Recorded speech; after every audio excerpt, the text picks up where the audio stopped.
Hello again. This is the program on constitutional government, and our speaker today is Tod Lindberg, who's going to talk on the politics of heroism. Tod Lindberg is a research fellow at the Hoover Institution, not in Palo Alto, but in Washington, D.C. He's written a book before the one that he's going to discuss today, and a fine book called "The Political Teachings of Jesus." And his most recent book that he will discuss is "The Heroic Heart: Greatness, Ancient and Modern." He's a graduate of the University of Chicago in 1982. So, Tod Lindberg. Thanks very much, Harvey, and thanks all of you for coming. The question that I began to investigate in this book is really quite simply stated. Heroism entails some kind of generally accepted claim to some kind of superiority. We who are fortunate enough to live in the modern world, that is to say, live in very egalitarian, democratic societies. Equality is our passion. What, then, is the type of superiority, if any, that is compatible with this overarching passion for equality, for egalitarianism? And I do think there's an answer to that question. I'm not going to hold you in suspense at great length on the subject. But clearly it's not Achilles. We don't really have space in this world, this modern world, for the slaying, conquering, great warrior hero of old who was in it primarily either for his own glory or for the advancement of his own sense of self and his own ambition. We do have good warriors. That's a different question, I think. But it's not the same type. So that's not it. But I think we do have a type, and I think the exemplary character is the 9/11 firefighter, an almost consensus level of agreement among Americans would attach heroism to the status of people who are willing to run into the World Trade Center when I think the natural impulse for any human being would be to run away from it. And that is something that we do indeed highly value. So what is that really? Well, I think it's a kind of, in a way, an ultimate form of egalitarianism, not even really to privilege your own life over that of the stranger in the burning building whom you are rushing in order to try to save. That's equality. That is sacrifice. That is a willingness to put it all on the line. That is a willingness to risk death. Again, looking a little bit at the warrior experience in America these days, let's just look at some of the Congressional Medal of Honor winners. The citations go back to the Civil War. In the course of doing the book, I did a qualitative analysis of all those citations going back to the Civil War with the help of some researchers. And we classified the citations on the basis of the extent to which the conduct described in the citations contained a life-saving function. Now, many citations have always had this life-saving element to it, and that'd be the guys who had whatever it requires to dive on a grenade and take the blast in order to save the people around them. So that citation is not an unfamiliar one, going back even to the oldest history of the. Really, the citations don't get descriptive until around the First World War.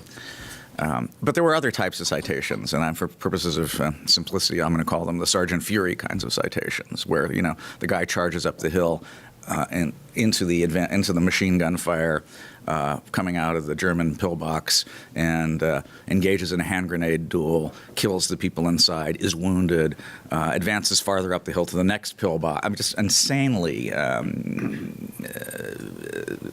The Greeks had a word for it, aristeia. It's the greatness of the warrior in full throes of fighting, and I think that that's very much an indication that there's still an element of that in the world today.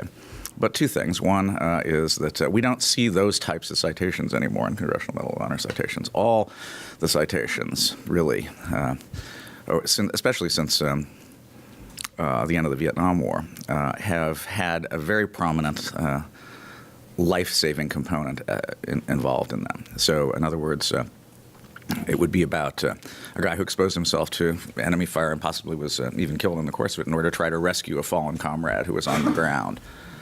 Again, the grenades are still part of the story. Now, you could say, and I think it's quite possible that that the citations from the old days and the conduct described in them is not necessarily all that different from the conduct that is being described in more recent times in these citations, because it's quite possible, I think, that you could re-describe some of the older citations in these life-saving terms. But I think it's instructive that they were not so described then, and they are so described now. The emphasis is very emphatically placed upon this life-saving element, and it's, I think, almost inconceivable nowadays that there would be a Congressional Medal of Honor, which is, of course, the highest military award, that did not have this life-saving component included in it. So, what does it say that the military of the big liberal superpower in the world also takes as its touchstone for the highest conduct that it wishes to recognize this life-saving component as well? And then let's look to a more controversial character, Chris Kyle, American sniper. There were those, for example, Michael Moore, who took to Facebook, I think, to criticize the activity of the sniper as being something that was traditionally suspect. I mean, it's an attack from a far distance, unfair, catching someone unaware. It's not really fair fight type combat. But when you ask Kyle, as people did, what he was doing, why he was doing what he was doing, he said, "Well, I'm doing this to save lives. I'm saving the lives of my comrades, my people in arms, Americans, as well as coalition partners in Afghanistan, and I think you have to take that seriously when you listen to what he says, and I think people did." And so there was that heroic element that emerged. Now, this is a politics of heroism in which heroism is compatible in a way, and not so much a threat to democratic order. We'll talk about threats to democratic order in a little bit. But I do want to contrast this type of heroic activity, this egalitarian form of heroism, this willingness to risk it all, but in order to save the lives of others, with the kind that is more familiar from the ancient world, the Achilles-style heroism, which I think is very much motivated from this sense of, in its highest form, of superiority within. Achilles thinks he is better than others, all others. He's the greatest warrior. Everyone says so. And he's willing to prove it, but not in order for you to regard it as proved, but actually as just as a simple physical act of demonstration of his greatness.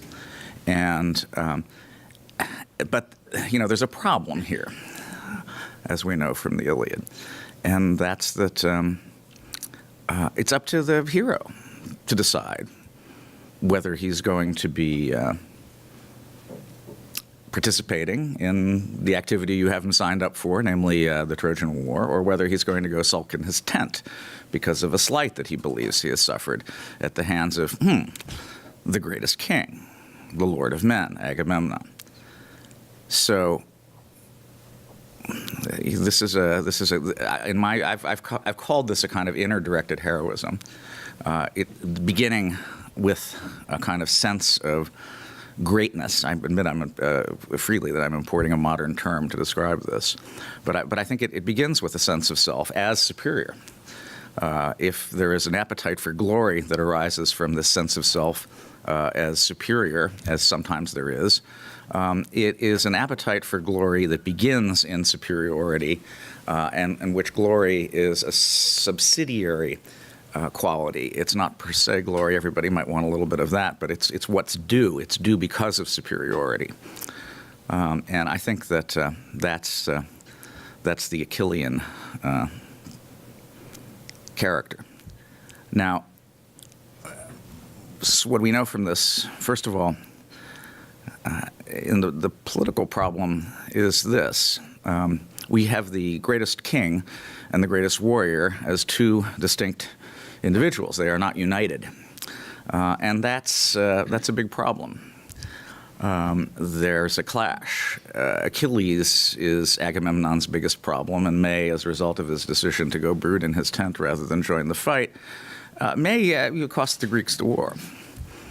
And if you're Agamemnon's biggest problem, you're a pretty big problem, because that's the Lord of Men we're talking about here. And we will see this problem that heroism poses to political order working itself out in a variety of ways over time. But the central point, I think, is that this heroic type, this person willing to risk it all to face death in pursuit of this inner sense of greatness, can be highly disruptive to political order as it is constituted. We have a very good historical example of this in Julius Caesar, a man whose ambition Rome could not contain. He was a very witty man, at least to judge by the statements that have made it down to us. He said he'd rather be the head man in any little village up in the godforsaken Alps rather than second in Rome, and he meant it. Now, there were other Romans, other great Romans, including the one who was ultimately tasked with the assignment of trying to stop Julius Caesar, Pompey the Great, who, by some accounts, I think, occasionally referred to himself as I, Pompey the Great. He was not a man who lacked a sense of self, and yet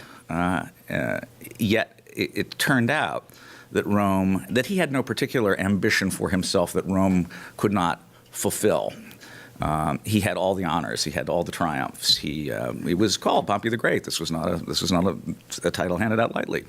And he was the man to whom Rome turned, the Republic turned, in its darkest hour in order to face down this threat from Caesar. So there's something that is very heroic about Pompey, but nevertheless somehow bounded by the polity of Rome, something that could fulfill itself and express itself fully within that. So, in a way, I think it would not be unfair to say that Rome had tamed Pompey.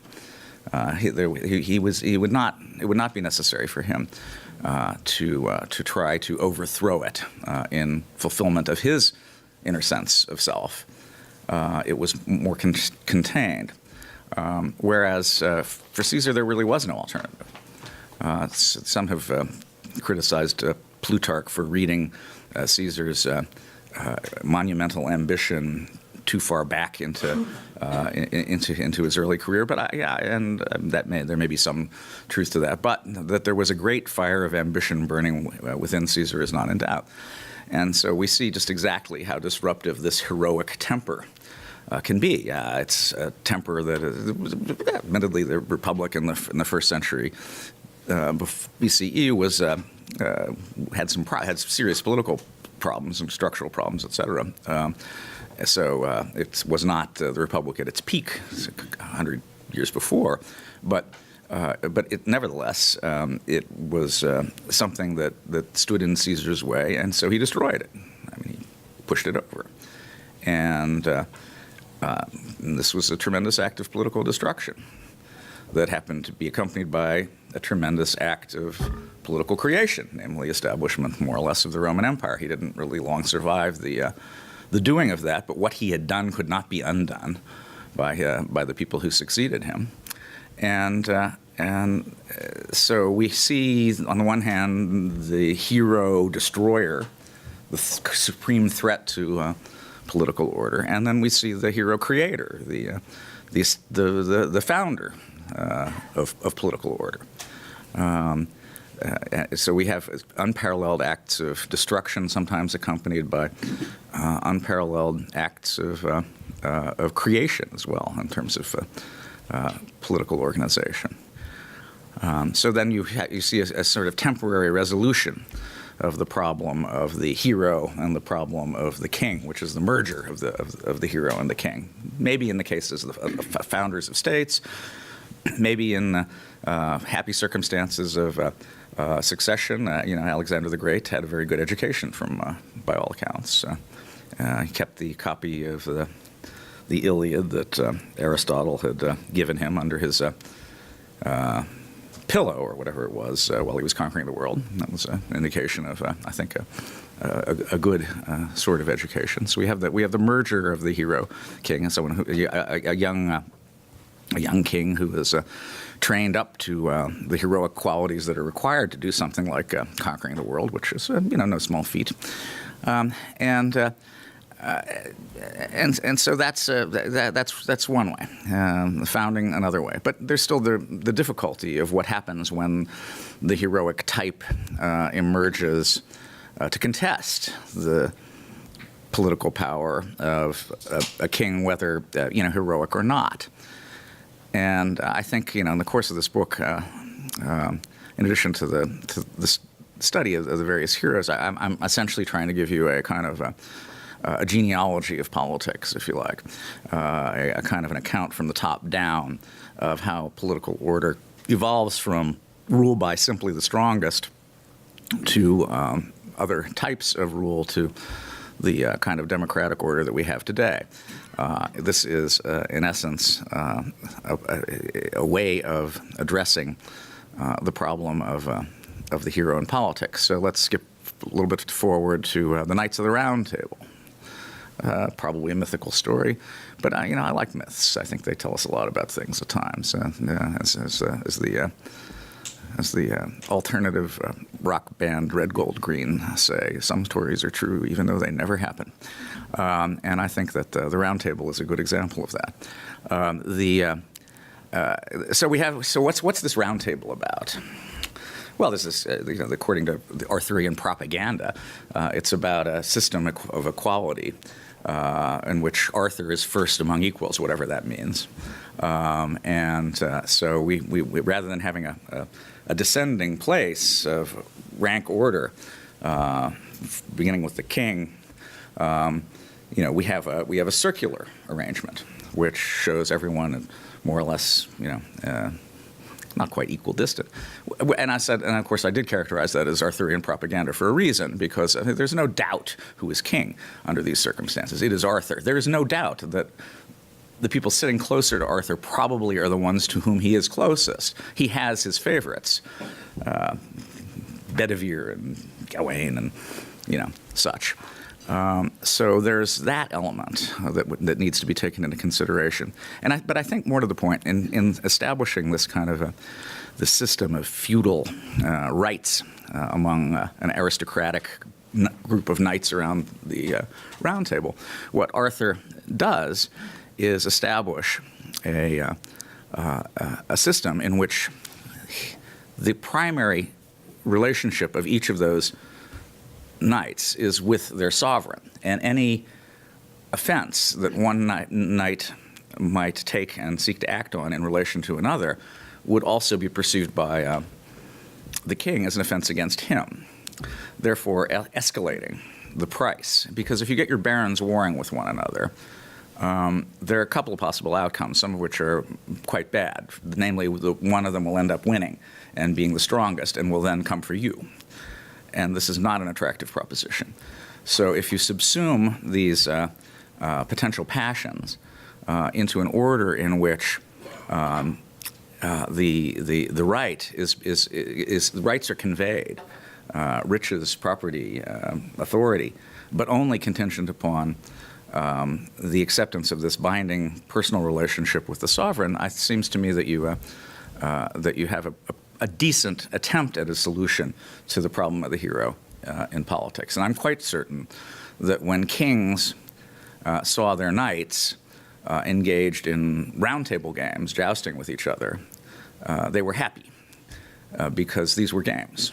And having your knights play games is much more safe for you than having your knights play politics. They still need to be very good warriors because they have to go fight your wars when you send them to do that. That's not a small thing.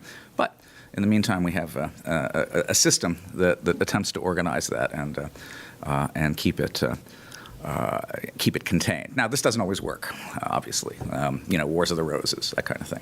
Things can get out of hand very easily, and so it's not a perfect solution. But I think it's probably, in a way, a better solution than simply kingdom and court, or simply king plus rule of law. A little bit, not just tyrannical rule, but something that's a little more organized, gives people a little more understanding of how they are expected to behave. In exchange for some degree of freedom, provided they abide by the rules. But again, it's not quite the solution. And the solution, I think, comes a little bit later and more recently, and that really is ultimately I think the top-down reason that a political order kind of becomes democratic. Which is to say, it provides substantially more protection for itself from disruptions by the heroic type.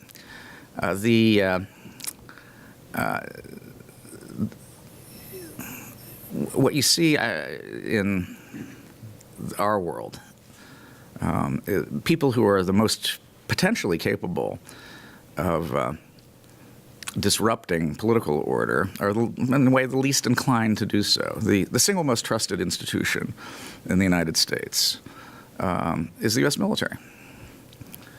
And really, the numbers are off the charts. They've been, you trust the U.S. military to do the right thing most of the time. And 70%, 80% of Americans. Even at the low point, but well before, the kind of post-Vietnam era, it was still well over 50. Of course, there were higher levels of trust for other institutions of government now, which have pretty much cratered.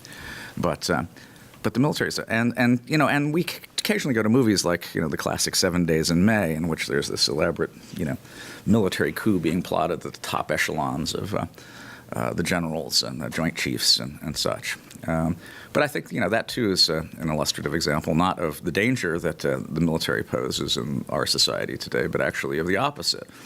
Who foils the coup in 7 Days in May? Well, it's a colonel. What does that mean? Well, who is this colonel? The colonel is a guy who sees his senior officers plotting. He agrees with the substance of their complaint against the political order, which is that we're being sold out to the Soviets or something like that. I don't know details, but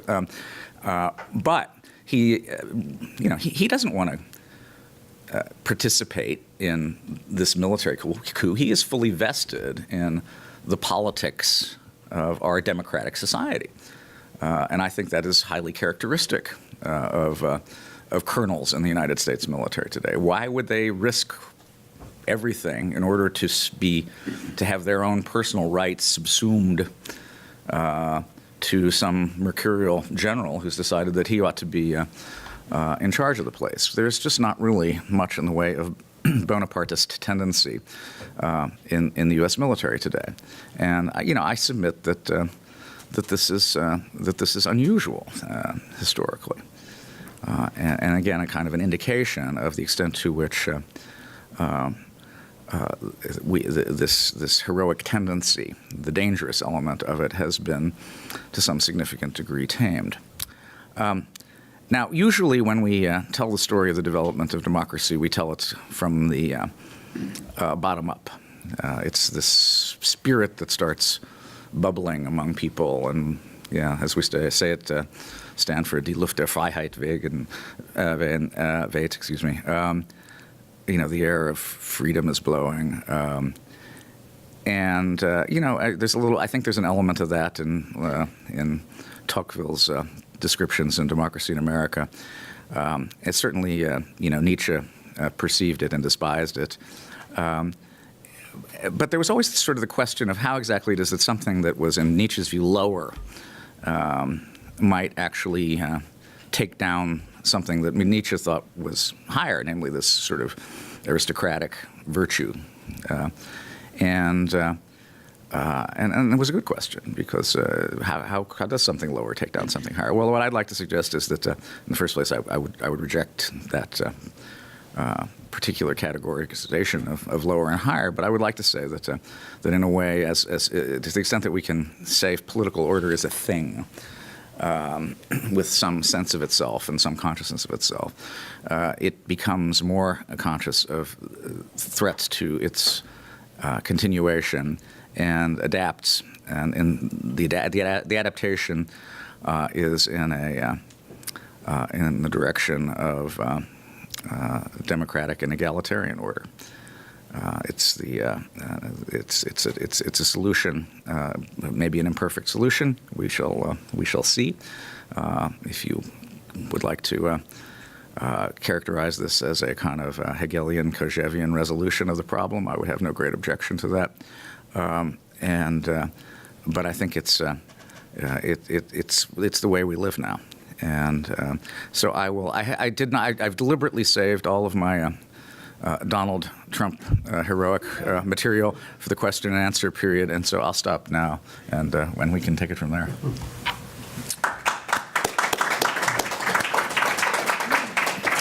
Thanks so much, Todd. Now, questions? Yes, over here. Well, let me take up that invitation, because as you were winding up, it occurred to me that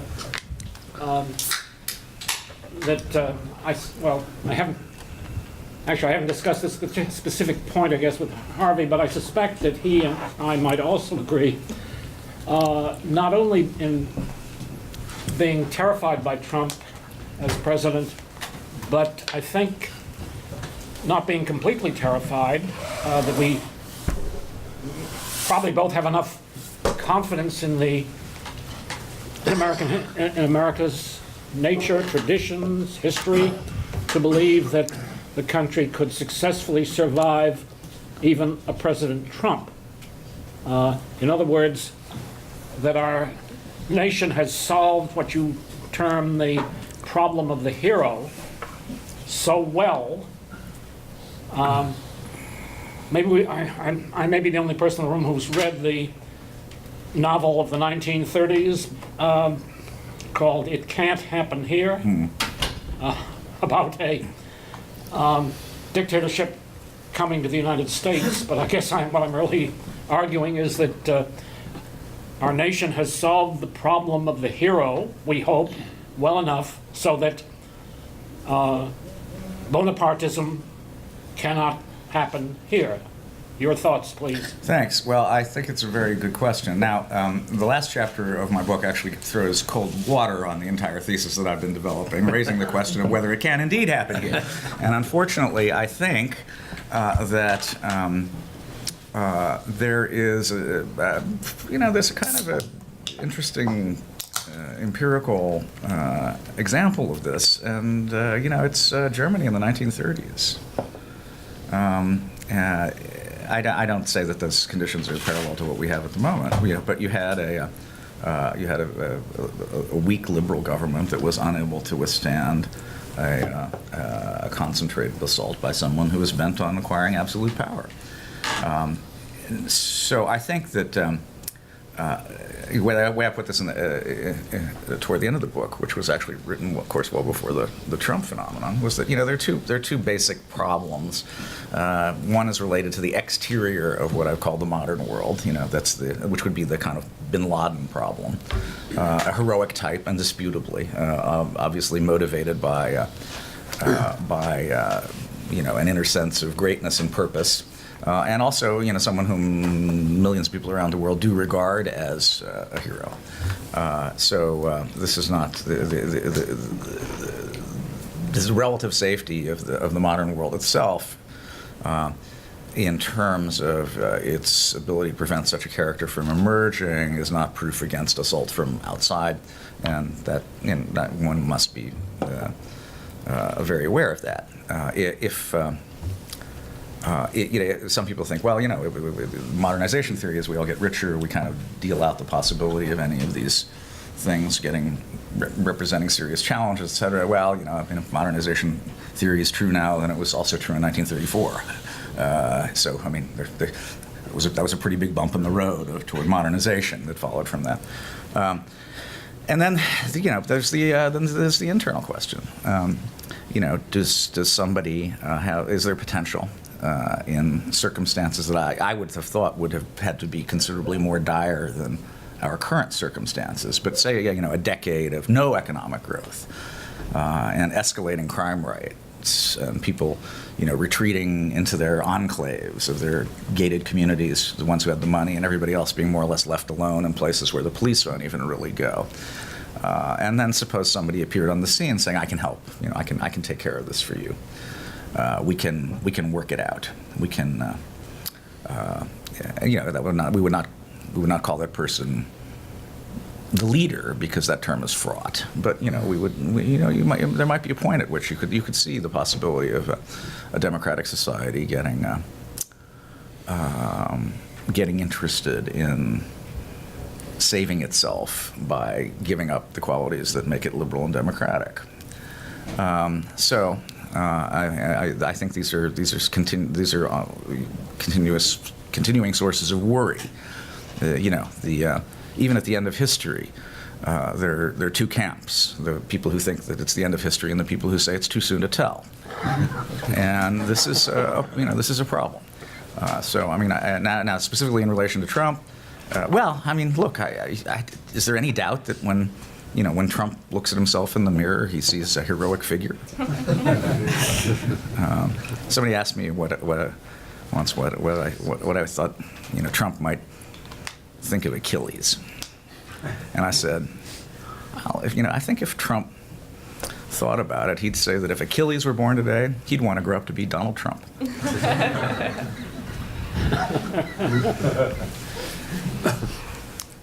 Yeah.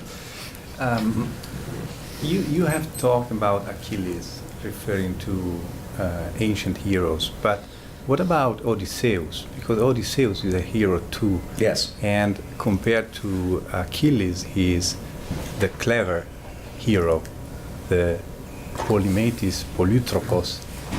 And so I think that it is interesting to consider also this aspect of the picture, because perhaps it is a bit disruptive of a picture regarding ancient heroes only based on Achilles. And a second question, which is related to this, is whether perhaps we are misunderstanding a little bit the approach of liberal society. So perhaps it is less Achillean, but more Odyssean, in this that while saying that everything is done just to defend, to prevent the losses of comrades, liberal societies too are trying to establish their power. I mean, perhaps Schmidt was wrong. Perhaps he misunderstood, at least to a certain extent, what liberalism is. And so I think that we should try to, by using the figure of Odysseus to have a more complex picture in mind, we should try to deal with this possibility too. Well, there's no question that Odysseus is a great hero. I mean, Homer wrote two books, right? One's about Achilles, one's about Odysseus. So that's since I regard him as a pretty great informative figure, I'm gonna say that may set out one of the great contrasts of all time in terms of perceptions of heroes. I think Odysseus is easier to take in modern society. I think he is more adaptable to our needs because of his pragmatic cleverness. I think Achilles is a more challenging figure to accept in terms of his heroic outlook. I also think that Odysseus is I don't, by the way, regard Achilles as a tragic hero. I think he acted out of fealty to himself in the knowledge that he would die, and that death, per se, at the end of that is not is not enough to qualify him as tragic. I mean, the tragic flaw element of it from Aristotle and later, I think is somewhat misapplied in relation to him. I do, however, think that Odysseus is a bit of a comic hero. The man who will do what is necessary to save his skin. He will lie, he will cheat, he will behave badly. It's also interesting, I think, so the title of my book, The Heroic Heart, comes from Tennyson's poem, Ulysses. Although we are not now that strength which in old days moved earth and heaven, that which we are one equal temper of heroic hearts, made weak by time and fate, but strong in will to strive, to seek, to find, and not to yield. So that's Odysseus, Ulysses in his old age, looking at his son, now the king, and the people who they rule over, and finding there nothing of interest, nothing to challenge him. And so this is... Repeat the title of your book, please. The Heroic Heart, Greatness Ancient and Modern. Right. So Ulysses decided he's going to go back out to sea. He's going to go look, see if they can find the Happy Isle and meet Achilles again and such. But there's a real problem in the poem, which is the poem is set up as if Odysseus is addressing his mariners from the Odyssey.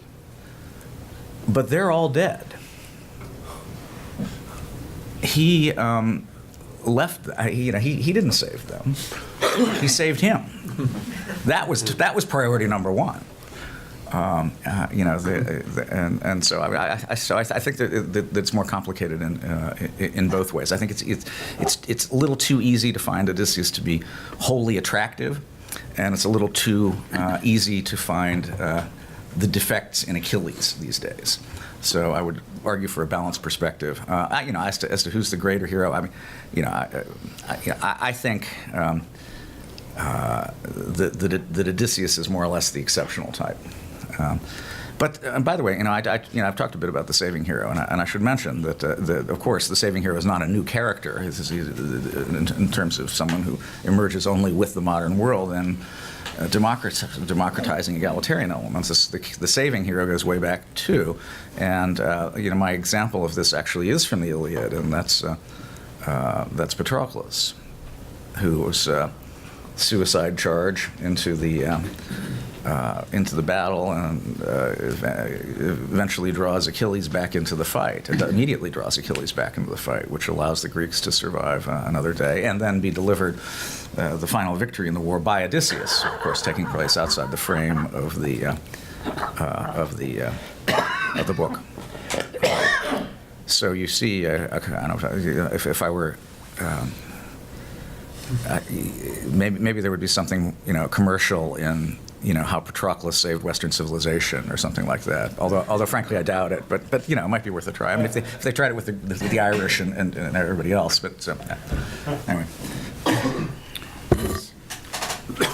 Actually, with respect to the heroes, and having mentioned the Irish, there is an intriguing ancient hero by the name of Kaelyn for the Irish, who actually I think is superior to Achilles. When he was young, he was, and he wanted to get some arms. His adopted father who was the king, was not going to give them to him because he told him he either had a choice of that he could fight and have a short life and his name would live on for ages, or he could not fight and he would be unknown. And his response was, "That's an easy choice. I want to be known." So I've always thought that he was in that sense superior to Achilles. But that's really not my. The question I have goes to your initial comments, about the congressional award and so forth. In the early 70s. I spent 6 years in the Infantry National Guard, which meant I had to go 4 months for active duty, and I think it was 71. So it was at the height of the Vietnam War. And what And I went there, first of all, I was very strongly anti-war, but I didn't have any choice because of a draft number.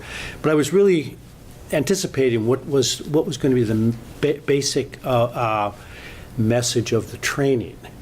And the thing which I came away with, besides kind of self-preservation, was that it was all focused towards the unit. It was almost like it was a brotherhood. Yeah. That these were the people that you were going to, risk your life for, try to save and so forth. And I'm wondering if this thing on, saving the life is not related to that. That people do these things not for any great glory, glory for the country or so forth, but it's something to try to save their buddies. Yeah. Well, I think that's exactly on point. And in fact, there's a fair bit of social science literature that points to exactly this. So what is the real motivation, not only in the unit in war, but also among the firefighters on 9/11? And it's about not failing the guy next to you. Yeah. It's about this culture. It seems like it's something that we should describe in somewhat stronger terms than that. But this bond of a solidarity we're all in this together. I won't let you down. You won't let me down. If you fall, I will come to get you. If I fall, you will come to get me. And it seems to be a very very, very powerful motivator. And in fact, it may be the best description of what motivates people in extremists. And it's interesting that that we have learned. And we have not unlearned this over the years, notwithstanding the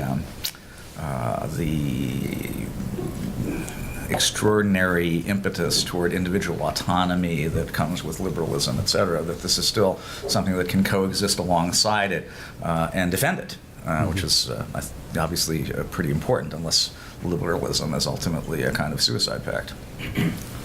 I just want to follow up on that. I spent some time in the Infantry National Guard about 30 years later, and the first thing I noticed training was all that you described, but also, are you here as a soldier or a civilian?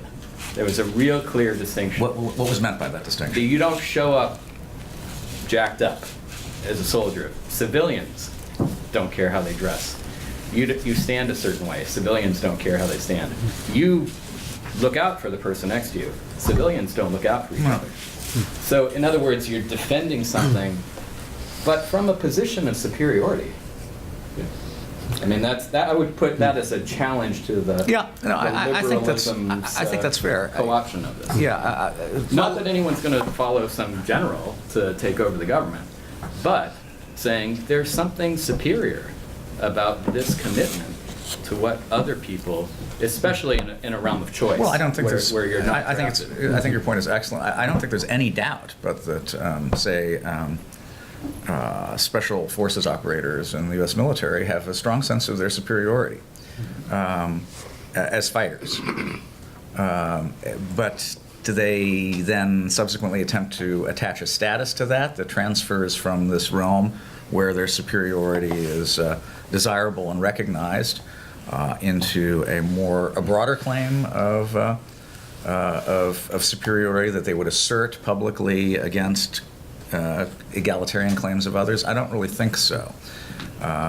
If anything, there's a kind of a privately held view of this elite of the elite, which apparently Chris Kyle was called utterly without irony by people in the military, the legend.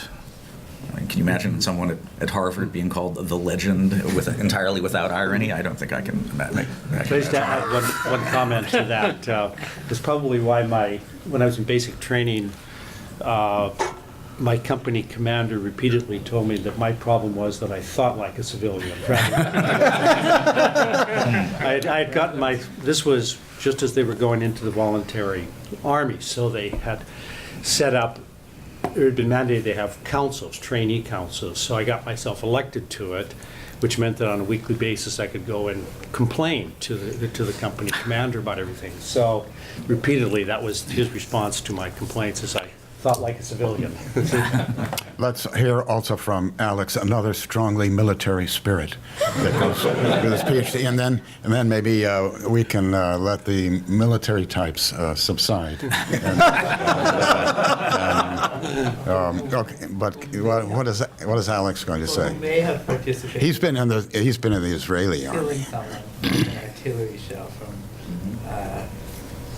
30 kilometers away. I mean, the question then is does the army simply whitewash the fact that heroism involves also killing enemies in the way that you presented, both the way that the Medals of Honor were awarded, and then that Chris Kaelyn, as you said, is sniping people from a distance and has killed hundreds? Yeah. It's all about saving comrades. It's not about killing enemies. But of course, when bin Laden was killed, that was viewed as a heroic act. So you can't simply make that decision. Well, no, yeah, it's complicated, obviously. So, why is it heroic to kill bin Laden? Well, because he's a villain. And what's a villain? Well, I think a villain is a hero who is not a liberal and wants to do in the liberal world. And that's this resonates. I don't think there's any doubt among senior commanders in the Army, some of whom I have a chance to interact with at my institution, like Mad Dog Jim Mattis, the former CENTCOM commander, and Gary Roughhead, one of the few admirals in the Navy who commanded both the Atlantic and Pacific Fleet before he became Chief of Naval Operations. They know what they're doing. They know that their job is to kill. You wouldn't have to save anyone if you were involved in killing. Well, I mean, but you're doing it. It's at a minimum something in which you are not supposed to take particular pleasure, at least, especially at senior command ranks. It is a regrettable necessity at times. This killing. It is always done. Not for the purpose of killing, but to achieve an objective, a legitimate political objective, in accordance with our constitutional procedures involving a chain of command. It's not up to the soldiers. And so these are the ways in which we have, you could say, rationalized it. But I don't think it's merely a rationalization. I think we've liberalized it. I think that we have subsumed it, this extraordinarily powerful, dangerous impulse, into a liberal order that contains it. In a way that it's not in a containment even as challenging as the Roman one that contained Pompey, but it's been very effective. Yes. Isn't risk a big factor, though? I mean, if you're killing, isn't how much risk you put yourself at a big factor? Yeah, in fact, I think one of the distinct features of the hero of the classical period, and is generally regarded as this sort of willingness to face death, to risk death, violent death, and usually in the story that the critics of modernity tell, we've leveled that out. We don't have the opportunities in liberal democratic societies for the heights of achievement. Now, nobody gets to conquer the world anymore. It's not on the table. If you display Bonapartist or Alexandrian tendencies on the playground, they're probably going to get you some counseling, if not indeed some medication. And so in order to maybe we've elevated the low a little bit, but we've also chopped the high down to size. And I'm not going to dismiss that to core, but I will say that. No, I mean, I think that there still is this life risking going on, and where's it come from? I don't know what the source of the impulse is, but I don't know if many of you are far too young to remember an episode in which a plane crashed into the Potomac River, and it was about 1983. Chesley Sullenberger. Well, no, but that's another good example. sorry, That's another. that was he's the guy who there. By the way, in the event of a water landing, says the statement that when they put you on the plane, until Chesley Sullenberger landed that plane on the Hudson River, there had never been a water landing. There were water crashings, but no, that was the first in commercial aviation, and it's absolutely. I mean, the sheer technical genius of performance under extreme pressure. I mean, clearly heroic conduct. He had his own life to save as well. True. But just the sheer miracle of the number of people who didn't die that day as a result of him. But no, the plane takes off out of National Airport, now Reagan National Airport, loses power somehow, crashes near the 14th Street Bridge, and there's survivors. And there's a woman in the water, and she's partly injured. She can't reach the life belt that's being extended down to her from, I guess, a helicopter. And so there's this. There are people were driving by, including this one federal government file clerk. His name was Lenny Skutnik. And there are a lot of people on the scene at this point, first responders, medical, police, etc. But this woman is clearly having trouble, and so he dives in the water of the Potomac. It's January, it's cold, and gets this woman onto the life belt, and they haul her out, and he climbs back up on the bank, gets in the car, drives away. What's that? That. I mean, there's no. He lays it all on the line, and then he's perfectly content to go back. Eventually they found him, and he was recognized, and rightly so, by the president at the State of the Union as a true hero. But where did that come from? Certainly, there was no desire for glory involved in that. There was this sort of extreme need. I do think that. So there's some sketching. There's a little bit of a sketch in here of a broader sense of connection in the heroic temperament to the modern sort to generosity. So when we ask people who their heroes are, sometimes they say things like, well, I had this coach, who really got something out of me. Or I had this teacher, a professor even, in some instances, rare though they may be.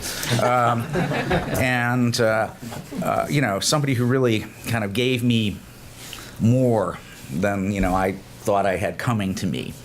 Maybe it's a minister, maybe any type. And so what is this? What does it mean when people say that's their hero? Is this a kind of a dumbing down of heroism? I mean, I think that's an easy way to look at that. Harvey sent me a terrific email. I see that nominations are now open for the Harvard Heroes program, which I guess is to honor Harvard staff who have done things above and beyond the call of duty. Professors are not eligible, by the way, for the Harvard Heroes Award, which I think is an excellent is an excellent indication of where Harvard views heroes as standing in relation to the professors.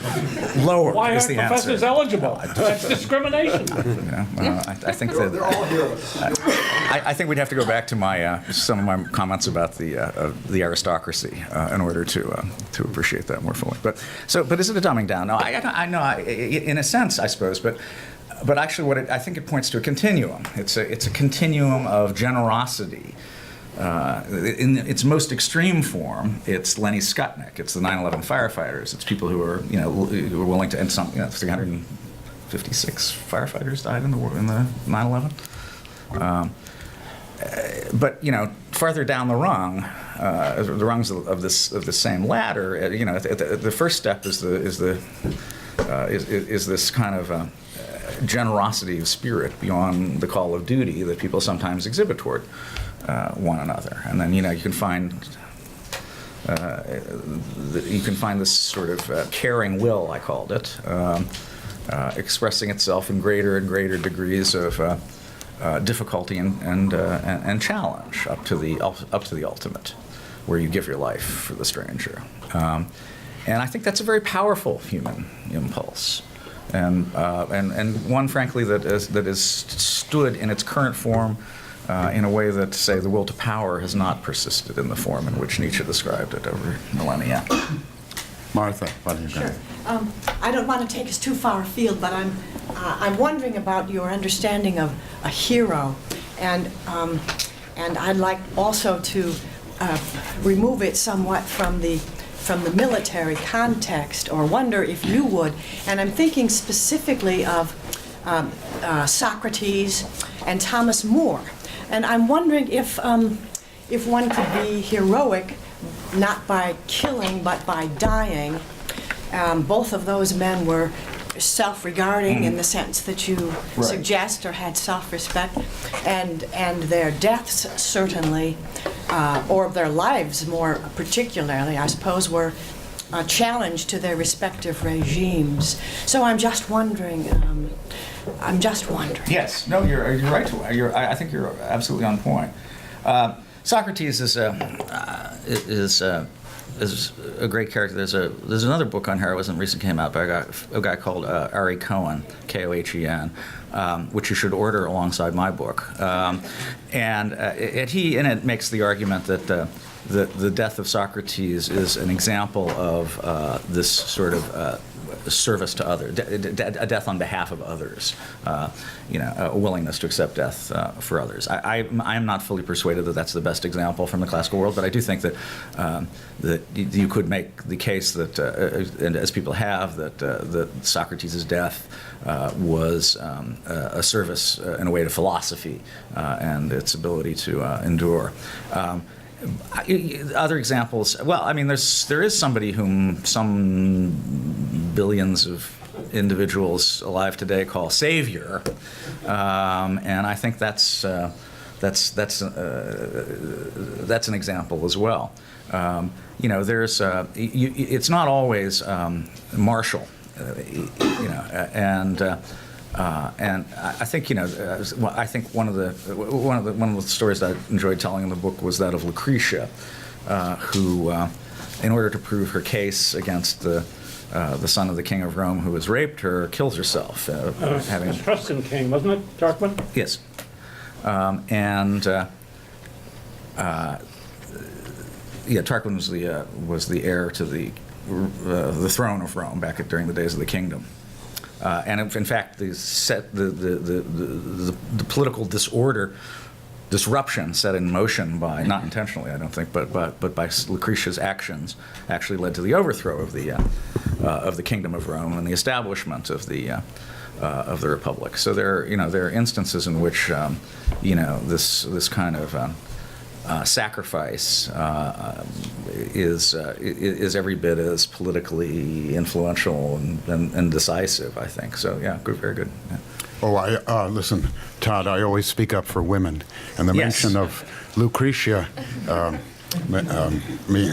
this has gone on long enough, and so there is this word heroine. Yes. And Yes. Jane Austen has used it, Henry James has used it, and it's commonly used, in fact. Yes. And so what about, what do you say? Well, I think if all it takes to be the heroine is to be protagonist in a Jane Austen novel, then that's fine too. But it's a little bit of a modification, I think, from the classical sense. And I think Lucretia is heroic in that classical sense, in a way that Jane Austen heroines are not. So I agree. The term could use a little more currency, except it seems to have run afoul of, modern life writ large. It's why we don't have stewardesses anymore. We have flight attendants, or we don't have stewards. We have non-gender specified. I'll admit, I didn't find it necessary to pick any additional fights in my book. So heroines are part of the feminine mystique, and they've been swallowed up by gender neutrality. Is that what you mean? No, I think that's what you mean.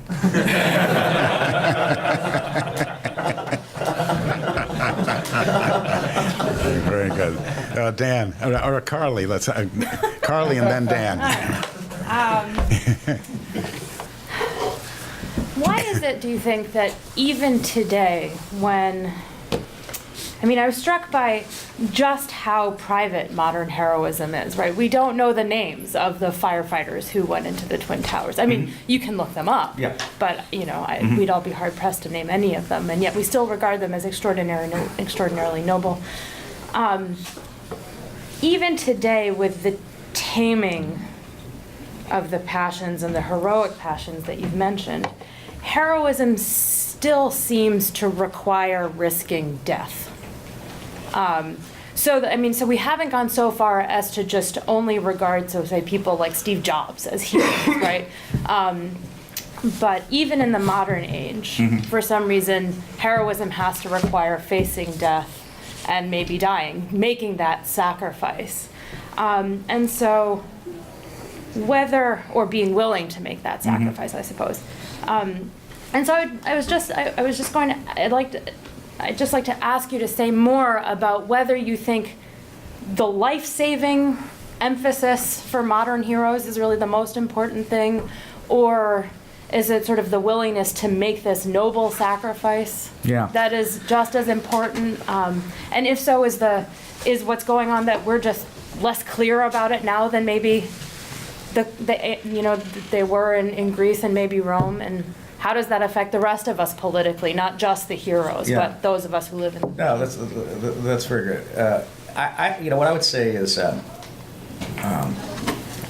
the first place, there are people who regard Steve Jobs. Yeah, there are. But I guess what I was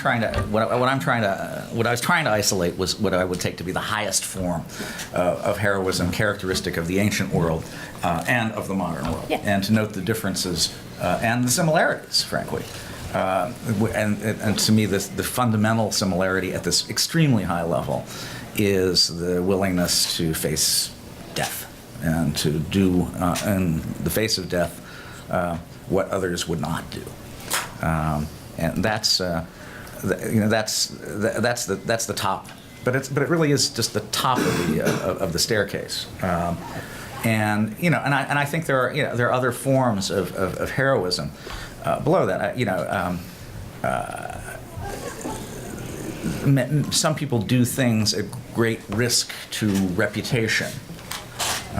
There's the Ibsen's play, which I always have a mental block on because it's not the doctor's. Enemy of the People. Enemy of the People. Thank you. So Dr. Stockman has discovered that the waters of the town, the spa town, have been contaminated by a tannery up the road or something like that. I can't remember. And he discovers this on the eve of the tourist season, and he takes this information to his brother, the mayor, and expecting that he'll do the right thing, which is he'll close the baths, and he won't, because the whole economy is dependent on this tourist season that's coming up. And then he takes his case to the public, and they shut him down, and he knows he's right. By the way, Ibsen's identification with him in the play is 100%. This is a polemical play, and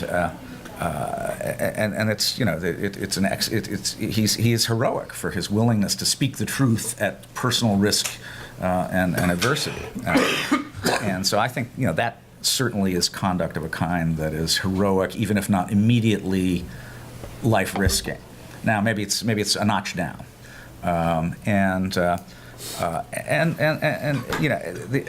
but. The other thing that I think is interesting about the 9/11, I'm actually hoping to do some survey research in the not-too-distant future in order to prove this, which is to say, test my hypothesis. Sorry. No, I mean, I think that you would, if you look at certain kinds of, this is a democratic, open society. Opinions differ on subjects, including who's a hero and who's not a hero, and of course partisan passions work into it and all the rest of it. I think you could make a perfectly plausible case that both John McCain and Barack Obama were heroic in their different ways in 2008. Yet few would have done so. It would have been a division based on whose side you were on. And in that sense, any kind of claim of heroism comes with a kind of contested counterclaim.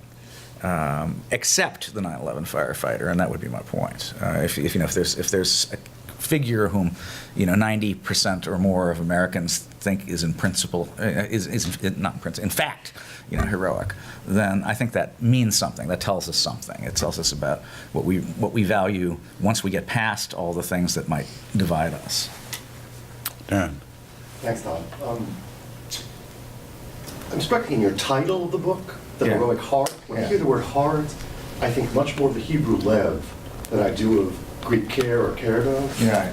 And then even the way Tennyson reads the poem and reverses it seems like a kind of biblicization of the Homeric story.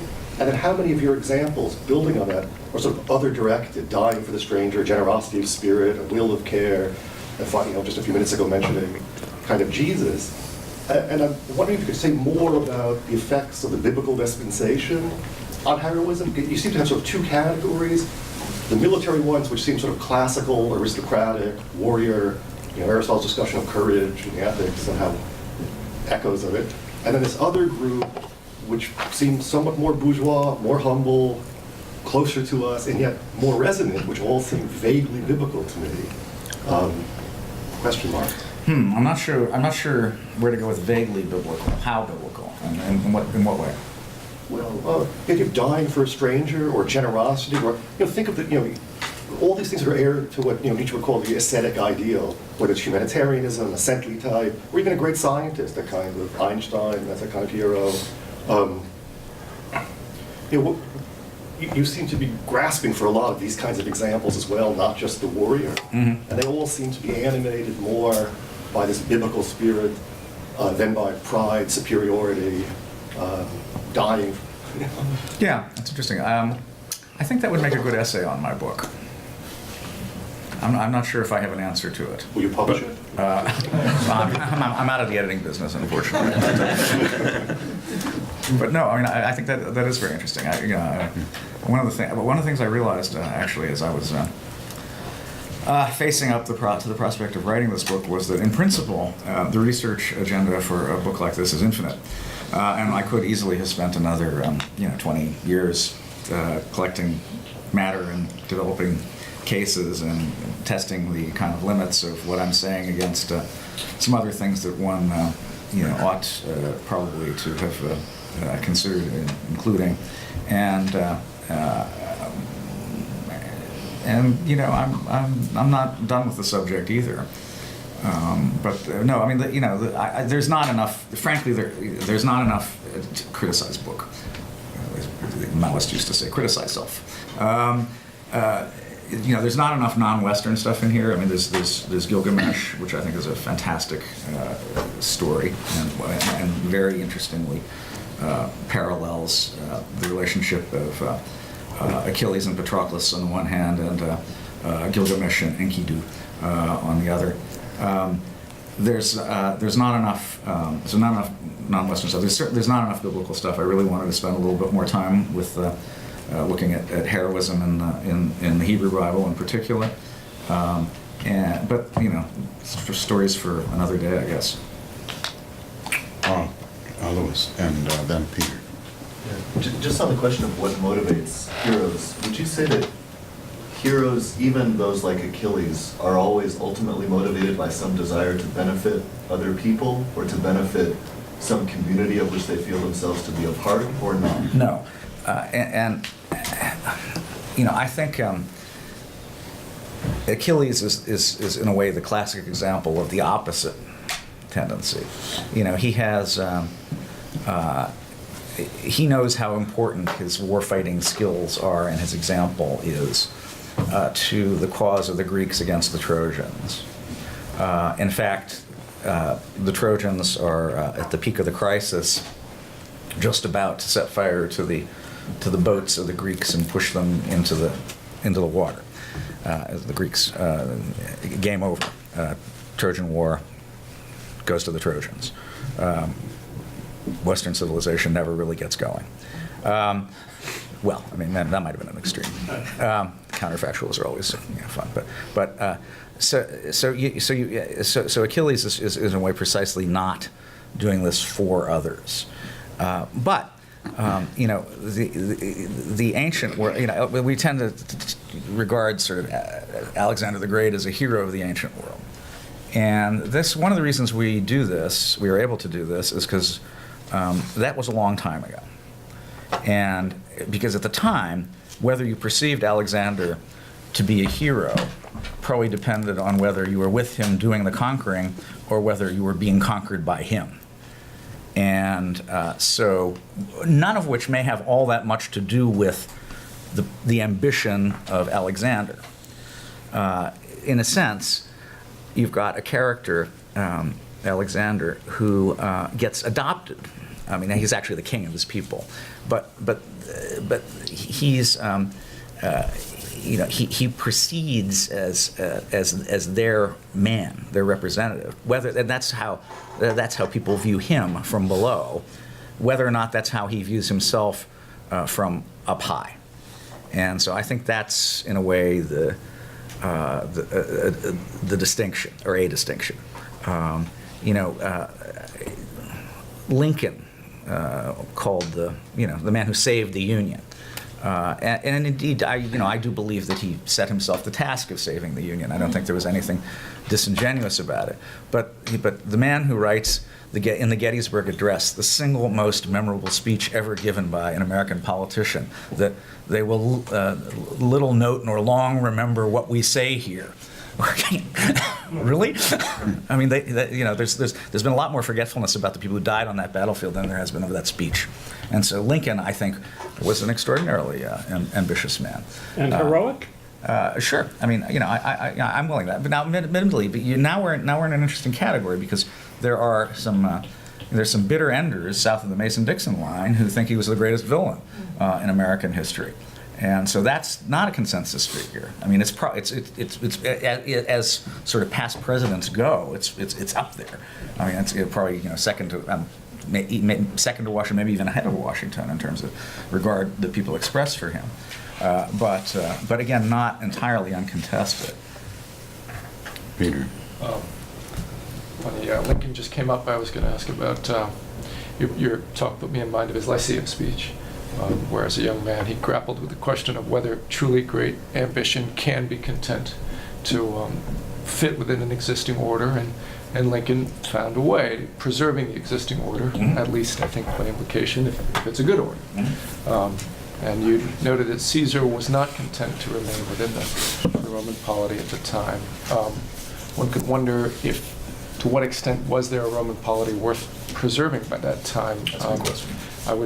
I would kind of quibble a bit regarding Pompey, but it's not just about Pompey, to what extent he was content, since he seemed like he had wanted to be a Caesar, but kind of wasn't as ambitious, wasn't as energetic in pursuing it. But it seems like only the especially virtuous figures by that time, Cicero and Cato, were really unambiguously content to stay within the Republic, within the existing polity.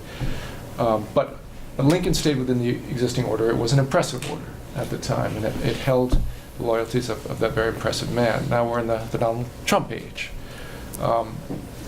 Is our order still as impressive? Do we still see the danger? I guess I think those things are probably related.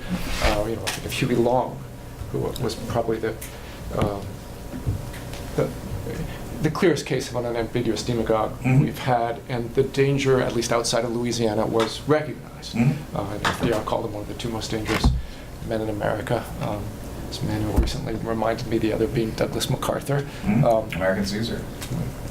So, but the current attraction to Donald Trump, whatever he thinks when he looks in the mirror, there's some way he feels more like a figure out of Tacitus than out of a healthy republic. I mean, Tacitus, of course, a book about not a republican order, but about the one Caesar founded. So, if we're in some danger of falling under the sway of a man like Trump, who I'm not saying would make himself tyrant, but it's not somehow quite inconceivable, will we still hold the loyalty of whatever future men of really great ambition, like Lincoln, we might have? This is an excellent question. And I'm also, at the moment, doing a little work for the RAND Corporation under the auspices of the Office of Net Assessment in the Pentagon, which is looking at the United States and the future of global order. And I mention this because it seems to me that that there's a pretty decent evidence that a 35-year period of increasing liberalization of international politics, international order, has come to a close. That doesn't seem to be the direction international politics is moving anymore. Now, that doesn't necessarily mean that there's a whole crack up, but what do you do in response to this? Well, I mean, I think you have to remount a case for liberal order. And what I'm saying about international politics, I would say the same in domestic politics. I don't think, in the event President Trump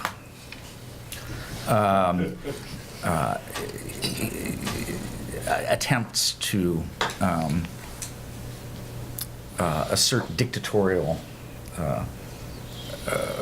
privileges, to impute them to the office of the presidency. I expect there to be significant resistance to that from within our system. It'll be congressional. It'll certainly be in the courts. It will be in public opinion. And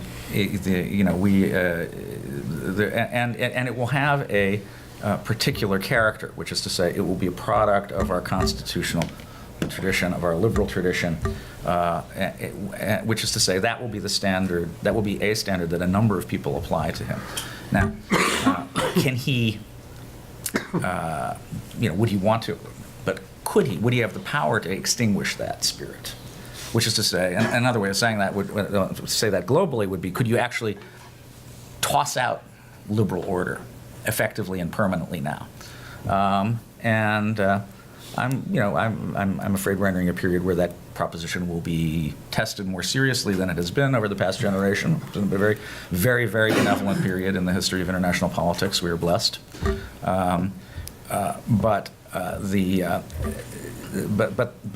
think that that even when things go badly, what we will say is, well, so much for liberalism, that didn't work. Let's try something new. I don't think that's the direction that the critique takes. I think it'll be more along the lines of an effort to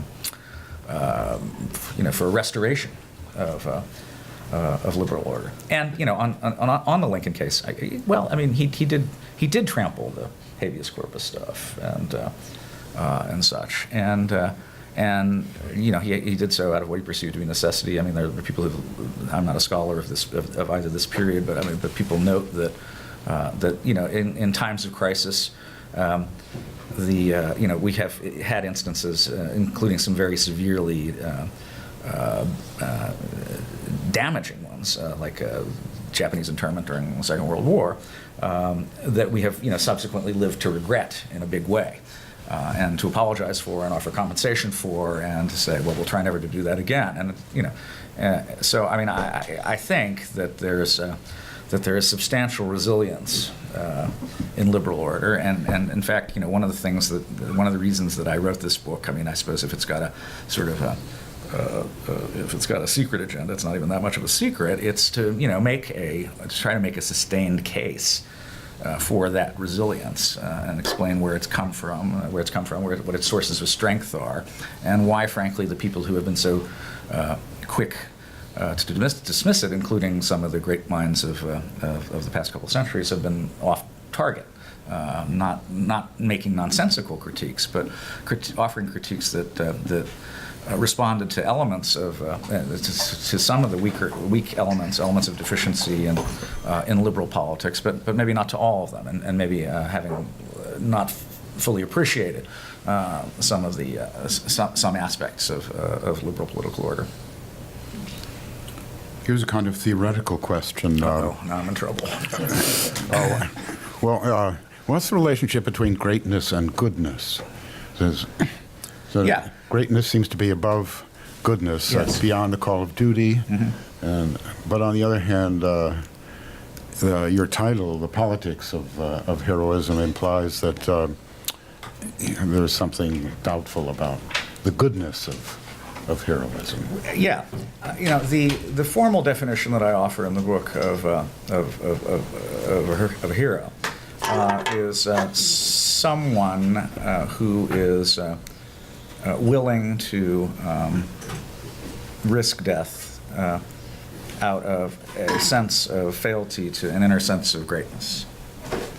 Now, that's a formal definition, which means that it would apply to Osama bin Laden in its formality. Now, what's the problem there? Well, the problem is we need content.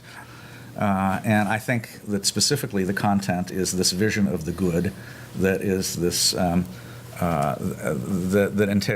is reflected in modern egalitarian democratic society. It is a sense of the good that does not privilege superiority of an individual over others in the political sense. It does not arrogate to itself a right to impose a vision, such as the bin Laden vision. And so one must face up to the reality. I think that bin Laden is in this formal sense heroic, and he's got the followers to prove it. But we are not. This also goes to the problem that I was discussing a little bit in relation to whether you were on Alexander's side or not. That's not a problem. That's not really much of an issue for us because, well, we're all on Alexander's side now. But I've talked a little bit about Timur, and Toktamish. Toktamish was the I guess I'd have to go read my book, but the Khan of the Golden Horde who reunited the Horde and then was subsequently defeated by Tamerlane. But if it had gone the other way, I mean, if Toktamish had been the one who defeated, we'd say the same things about Toktamish that we now say about Tamerlane. There's we've lost whatever connection to that as a living history that would make us have a side. And so that's when it becomes possible, I think, to isolate the formal qualities of heroism.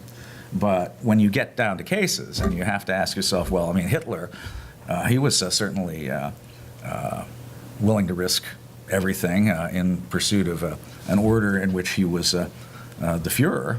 Well, then you have to have content to the idea. And again, and by the way, as I said, I mean, I think that's where the utility of the term villain really comes to the fore. Yes, Kaelyn. Just about this. So would you say then that there is sort of a tension of some kind at the heart of what it is to be a hero? Because you seem very willing in a very sensible way. It makes sense to me to say, to us, the firefighters who ran into the Twin Towers are heroes. To others, bin Laden's the hero, or the people who flew the planes in to the Twin Towers are the hero. But at the same time, don't all of these people who were actually making the sacrifices themselves see themselves as acting in the way they're acting because of some sort of trans-political devotion of some kind, whether it's friendship, right, or what's right in a more permanent sense, or just. So on the one hand, it seems very regime-specific or very contingent, but then the heroic acts themselves seem to be devoted to something that transcends those.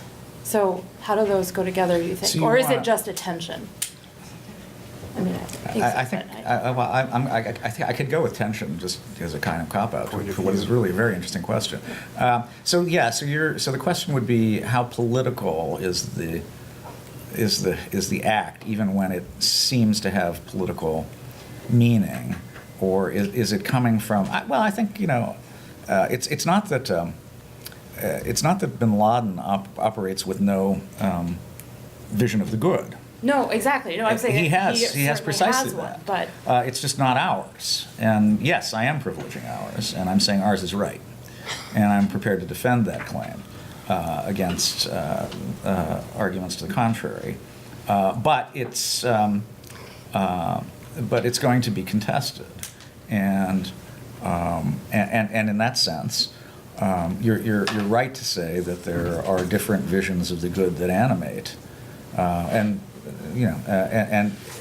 so then is there something, a good way to focus this question would be to say, well, what do the Bin Laden supporters think of the 9/11 firefighters who rushed into the building?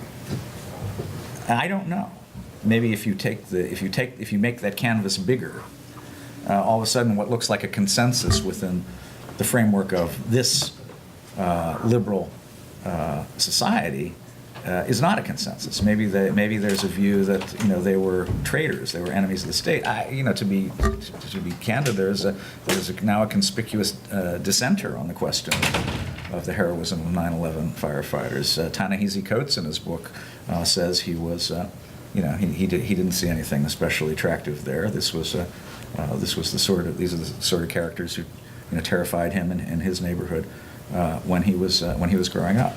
So I mean.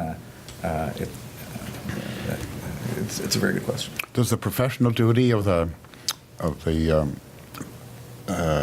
firemen and police in 9/11, does that subtract from their heroism? If heroism means beyond the call of duty, in a way, these people they call themselves first responders. Right. So, weren't they just doing their job? Well, that's what they say. If you ask them, Yeah. I was just doing my job. I mean, this is what we trained to do. That's all we do. I don't believe that. In the first place, you don't actually have to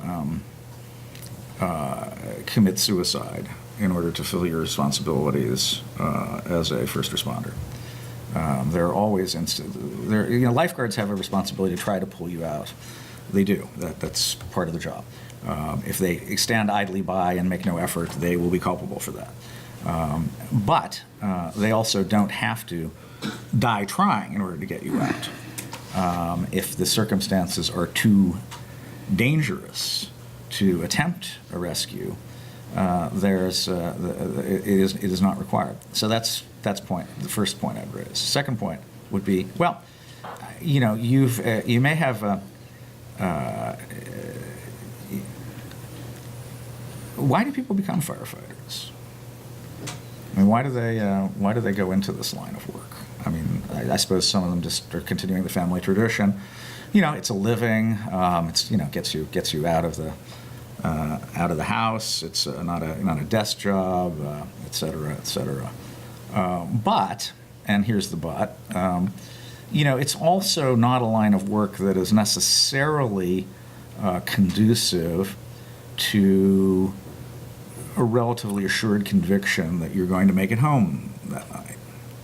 There's a greater degree of risk that is intrinsic to the selection of the occupation. The same is true of joining the military. By the way, there was, for a long period of time, a great deal of skepticism, elite skepticism, about the ability of the U.S. military to sustain itself as a fighting force in the event that a war came along. The thought was, well, I mean, sure, people will sign up for the job in peacetime, and they need the jobs, they want the college benefits, they want all the rest of it. But when a war comes along, and I think that recent experience has indicated that there is a significant and capable segment of the U.S. population that is willing to sign up in full expectation of being deployed someplace dangerous.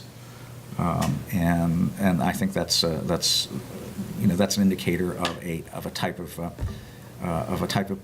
an individual, and we might call it you might call it spiritedness, which I think is a live quality in the world today, and expresses itself in some of these kinds of decisions. Participating in the activity you have him signed up for, namely the Trojan War, or whether he's going to go sulk in his tent because of a slight that he believes he has suffered at the hands of the greatest king, the Lord of Men, Agamemnon. So I've called this a kind of inner-directed heroism, beginning with a kind of sense of greatness. I admit freely that I'm importing a modern term to describe this, but I think it begins with a sense of self as superior. If there is an appetite for glory that arises from this sense of self as superior, as sometimes there is, it is an appetite for glory that begins in superiority, and which glory is a subsidiary quality. It's not per se glory. Everybody might want a little bit of that, but it's what's due. It's due because of superiority, and I think that that's the Achillean character. Now, what we know from this, first of all, in the political problem is this. We have the greatest king and the greatest warrior as two distinct individuals. They are not united. And that's a big problem. There's a clash. Achilles is Agamemnon's biggest problem, and may, as a result of his decision to go brood in his tent rather than join the fight, may cost the Greeks the war. If you're Agamemnon's biggest problem, you're a pretty big problem, because that's the Lord of Men we're talking about here. And we will see this problem that heroism poses to political order working itself out in a variety of ways over time. But the central point, I think, is that this heroic type, this person willing to risk it all to face death in pursuit of this inner sense of. Hello again. This is the program on constitutional government, and our speaker today is Tod Lindberg, who's going to talk on the politics of heroism. Tod Lindberg is a research fellow at the Hoover Institution, not in Palo Alto, but in Washington, D.C. He's written a book before the one that he's going to discuss today, and a fine book called The Political Teachings of Jesus. And his most recent book that he will discuss is The Heroic Heart, Greatness, Ancient and Modern. He's a graduate of the University of Chicago in 1982. So, Tod Lindberg. Thanks very much, Harvey, and thanks all of you for coming. The question that I began to investigate in this book is really quite simply stated. Heroism entails some kind of generally accepted claim to some kind of superiority. We who are fortunate enough to live in the modern world, that is to say, live in a very egalitarian, democratic societies. Equality is our passion. What, then, is the type of superiority, if any, that is compatible with this overarching passion for equality, for egalitarianism? And I do think there's an answer to that question. I'm not going to hold you in suspense at great length on the subject. But clearly it's not Achilles. We don't really have space in this world, this modern world, for the slaying, conquering, great warrior hero of old who was in it primarily either for his own glory or for the advancement of his own sense of self and his own ambition. We do have good warriors. That's a different question, I think.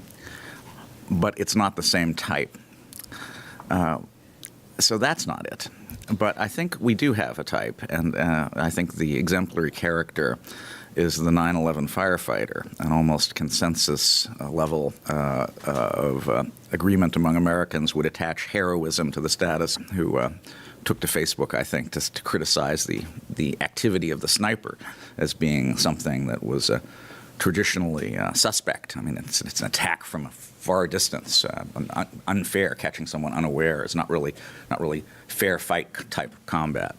But when you ask Kyle, as people did, what he was doing, why he was doing what he was doing, he said, "Well, I'm doing this to save lives. I'm saving the lives of my comrades, my people in arms, Americans as well as coalition partners in Afghanistan, and